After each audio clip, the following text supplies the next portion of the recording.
হে জগতের মানুষ, যারা দুনিয়াতে আল্লাহর নেয়ামত পাইয়া, আল্লাহর গাড়ি বাড়ি পাইয়া, আল্লাহর দেওয়া সম্পত্তি পাইয়া যারা সঠিক পথে ব্যবহার করে না, সঠিক পথে খরচ করে না, ওই লোকগুলারে আল্লাহ দুনিয়াতে আরও সম্পত্তি বাড়িয়ে দেয়, টাকা পয়সা বাড়িয়ে দেয়। কারণ আমার আল্লাহ তো ইনসাফ আছে। আল্লাহ ওই লোকগুলারে যেদিন কবরে নিয়ে যাইবে, ওই কবরে একটা না দুইটা না 99টা সাপ পয়সা কবরে তাদেরকে ধ্বংস করবে। ওই কবর এমন ভয়ানক কবর, দুনিয়াতে যদি কোনো মানুষকে একটা বিষাক্ত সাপে ধ্বংস করে রে, তাহলে ওই মানুষটা কিছুক্ষণ পরে সাথে সাথে মারা যায়। আর কবরের ভিতরে 99টা সাপে ধ্বংস করবে, কিন্তু তখন আর কোনো মরণ হবে না। ওই কষ্ট রে, ও কষ্ট। দুনিয়ার কোনো মানুষ যদি একবার শুধু কোনো মতন একবার শুধু যদি দেখতো, তাহলে সে দুনিয়ার জমিনে যতদিন বাঁচত কোনো দিন চুল পরিমাণ অন্যায় অপরাধ করতো না। কিন্তু মানুষগুলা তো কবর আযাব দেখে না, কবরের আযাবের কথা আলেমদের মুখে শুনে, কিন্তু মানুষগুলা বিশ্বাস করে না। যদি বিশ্বাস করতো রে, খোদার কসম দিয়ে আমি বলি, কোনো দিন দুনিয়াতে মানুষ অন্যায় অপরাধ করতো না। আজকে এমন লোক আছে কত অন্যায় করে, কত অপরাধ করে, তারপরও তার মনের ভিতরে ভয় ঢুকে না। আমি যে আজকে এত অন্যায় করি, এত অপরাধ করি, যেদিন আমি আল্লাহর সামনে দাঁড়াইব,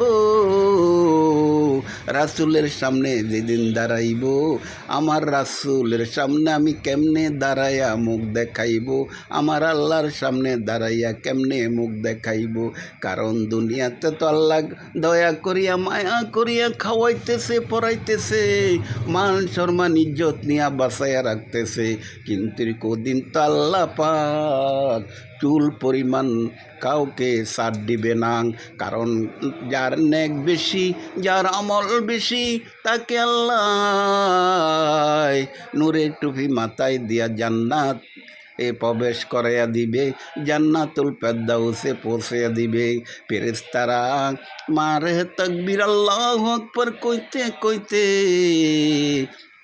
জান্নাতুল ফেরদাউস পর্যন্ত পৌঁছে দিবে। আর গুনাহগার বান্দাগুলারে কত ভয়ানক শাস্তি দিবে। হাতে পায়ে ফেরেশতারা দড়ি দিয়া বান্ধিয়া, শিকল লাগাইয়া, গরু ছাগলের মতন টানতে টানতে জাহান্নামের দিকে নিয়ে যাইবে। কত কষ্ট রে, কত কষ্ট। ওই ভয়ানক কষ্টের কথা কেন মানুষ মনে করে না? দুনিয়ার সৌন্দর্য পাইয়া, দুনিয়ার বাড়ি গাড়ি পাইয়া মানুষগুলা পরকালের কথা ভুলিয়া যায়। কারণ মানুষ তো বুঝে না, আল্লাহ দুনিয়াতে মানুষ বানাইছে একমাত্র পরীক্ষা করার জন্য। দুনিয়াতে মানুষ পরীক্ষা দিবে, রেজাল্ট পাইবে কঠিন কাল হাসরের মাঠে, যেদিন এমন ভয়ানক অবস্থা হবে, কেউ কারোর চিনবে না, কেউ দিকে কেউ তাকাইবে না, সমস্ত মানুষগুলা উলঙ্গ অবস্থায় থাকবে। ওই দিনকার কথা মানুষ মনে কেন করে না রে? কারণ এই দুনিয়াতে মাত্র আমরা 70, 80, 90 বছর বাঁচবো, তারপরে তো আর বাঁচার কোনো সুযোগ নাই। কিন্তু যেই জায়গায় লক্ষ কোটি বছর কাটাইতে হবে রে, ওই জায়গার কথাগুলা মানুষ কেন চিন্তা করে না? আমার তো বড় ভয় লাগে, বড় ভয় লাগে। কেমনে রে ওই দিনটা আমরা থাকবো? এই দুনিয়ার 50,000 বছরের সমান একটা দিন হবে হাসরের মাঠে। ও দুনিয়ার মানুষ, আজকে আমরা মাত্র 70-80 বছর জিন্দিগি পাইয়া আমরা দুনিয়াতে এত আরাম করি, এত আরাম করি।